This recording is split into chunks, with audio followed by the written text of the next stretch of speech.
It's when you're painting with a big flat brush like that, it's really easy to make your brush strokes look repetitive. And so it's always a good idea to try and turn it and, be aware of the angle that you're putting shapes down because it does, it's very insistent. So you have to be deliberately um, different with it each time because otherwise you get a very insistent, monotonous sort of stroke. It's easy to fall into that. So that's not what I wanted. I didn't want it. I mean, which works in some cases, but I wasn't trying to be overly brush strokey here.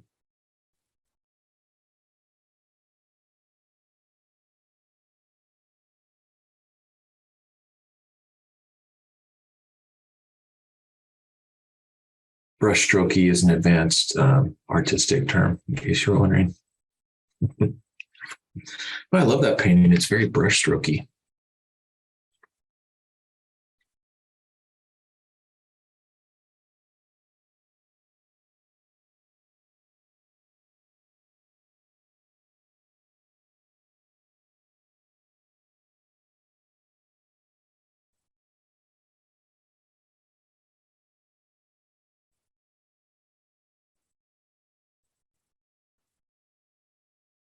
So those darks really hold their dark really well, and that's they're quality paints. The cheaper brands don't really hold their darks. The slightest bit of white can really move them out of being nice and dark.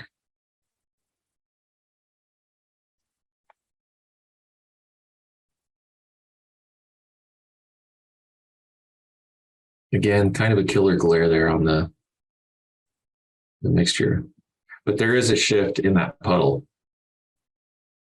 And so I'm kind of, as I mix, I try to pull it into another color and create little sections of varying degrees of color. And so in my mind, I'm just kind of suggesting stones, kind of an encirclement.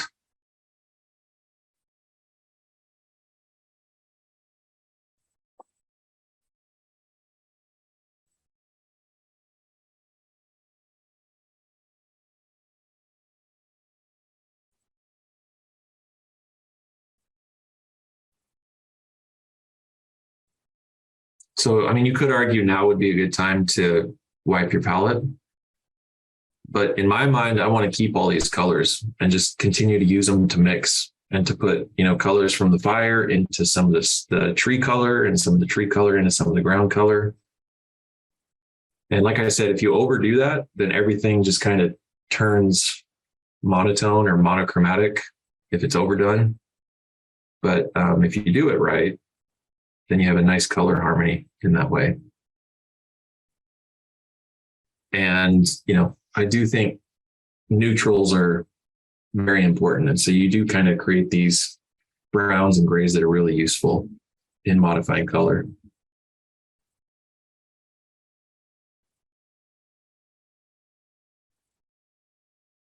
And that's, I have a very vibrant palette. I don't use neutrals out of the tube. And so I think that's probably why. I let my paint sort of mix together, and then I use the grays and the browns that are created as just a natural result of the painting process.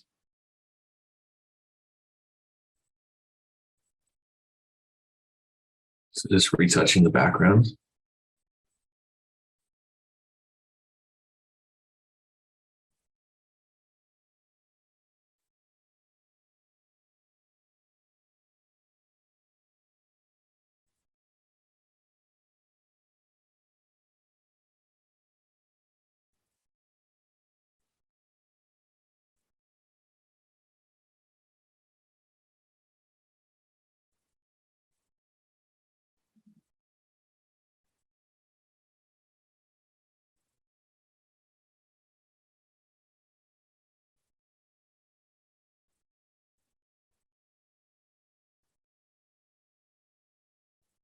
It's that color on the ground.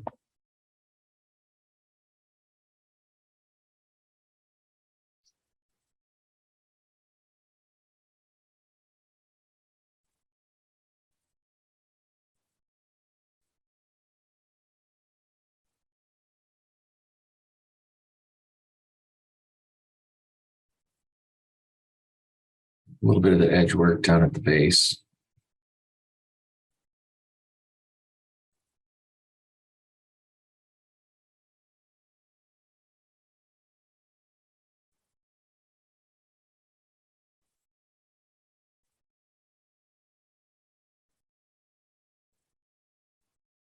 I'm going over some of the logs with this dark red.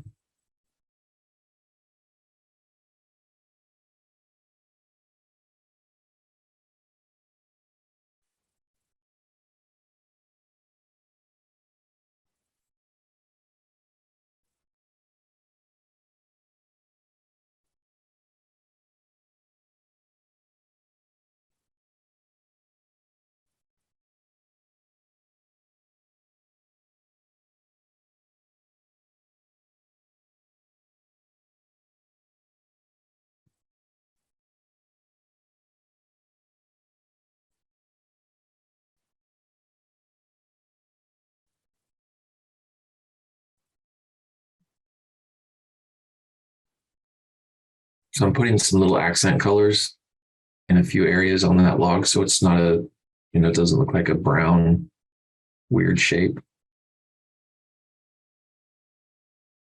Just looking for little opportunities to make it pop a little bit, and then kind of drawing a secondary or tertiary log in there.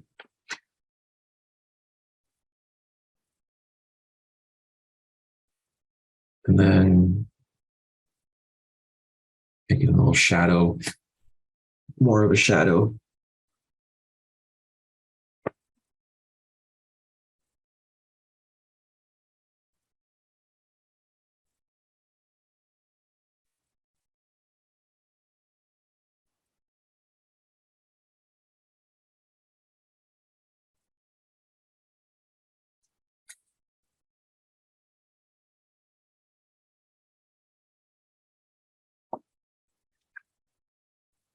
And so you can see just kind of in the course, there's been a lot of, as far as oranges go, there's been a whole variety of oranges in that area.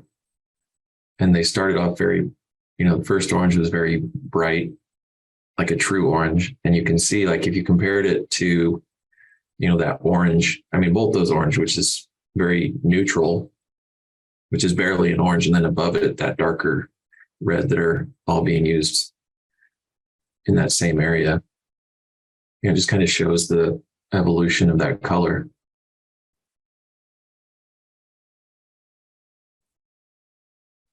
All right, well, it looks like I'm still painting a log here.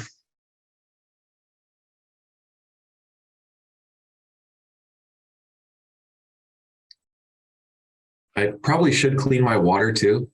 That's pretty gross. But I just got sucked into what I was doing, and when you get in the zone, just kind of forget about things around you. So I'm taking that same color, which I look at as just a dark value, and I'm just kind of redrawing a little bit some of the edges and making some hard edges, putting it inside of that tree, using it in multiple places.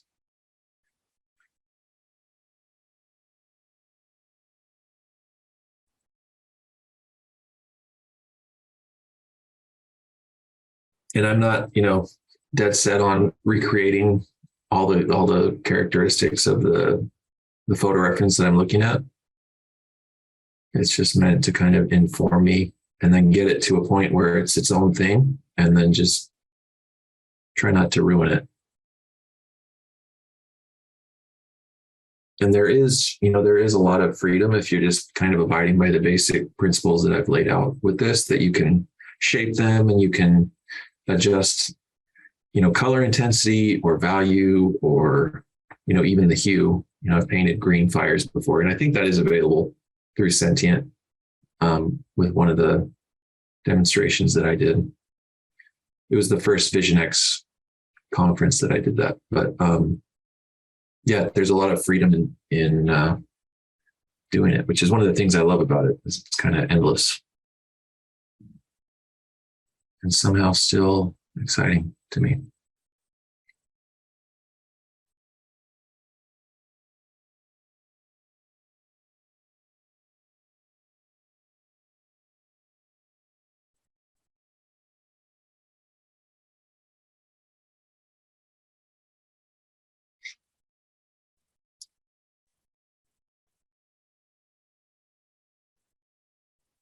And the other thing too is, depending, I might take a straight color, like a straight ultramarine blue, and I might use that as like the backside of a rock, for instance.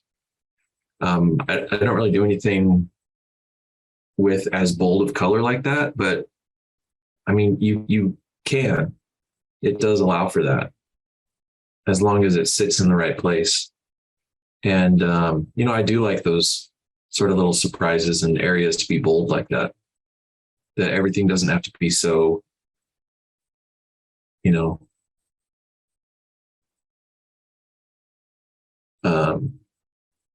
labored, I guess. You can just simply take a color and put it down. Now, not everywhere, of course, but you can sneak pops of color in there where they fit.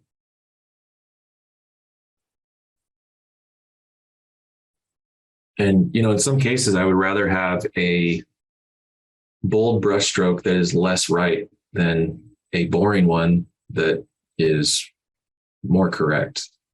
Does that make sense? Like, I'd probably sacrifice on the rightness for the boldness.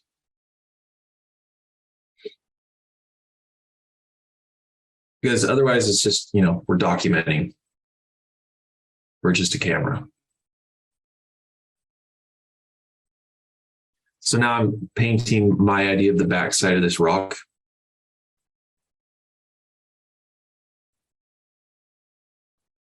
Some of the other stones that surround the fire.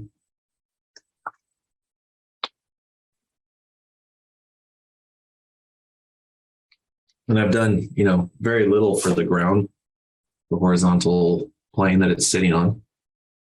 Just kind of disappears. Also, if you look into the sky, how less red it looks than initially. Looks like actually all the color kind of got sucked out of it. Just in the course of making everything on the ground and in the fire very, very much closer to red.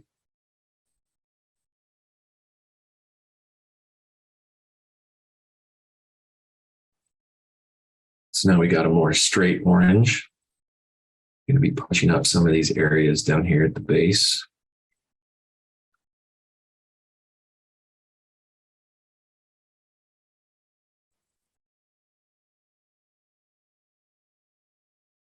And as long as you have that dark light contrast, then you can just imply certain things going on. So without drawing certain logs or, smaller stones, bigger stones, whatever, just by having a light in that mass of dark, your eye and your brain are going to work together to kind of interpret what's going on there. And it's like, oh, that's a log, or that's a little branch, or, that's a space between stones, or that's,